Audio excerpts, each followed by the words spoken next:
Leonard, nantok ka na? Nantok na ba yan? Ay, inaantok na. Ay!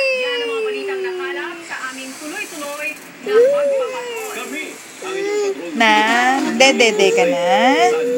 Dedede na ba yan? Titimpla na kita ng dede. Sabihin mo. Opo. Opo. Anong kinakalkal mo dyan sa tenga mo? Ha, ang laki ng tenga ni Leonard. Ha, ay. Ay, kawawa naman. Naantok na. Haba na ng uso. Ay, pakyut, pakyut. Pakyut na po ang baby ko. Dede. Dedede ka na? Dedede ka na? Opo.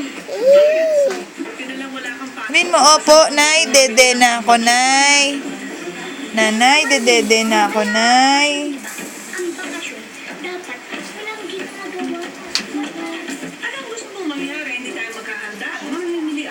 Tawagin mo yung dog. Mamimili pala kayo guys. Sandali, isama niyo na ito ha. Ginawa ko listahan dito. Ano nangyari sa bag mo? Ay, hindi sira-sira na kasi letter nito eh. Siyempre, murahin lang naman.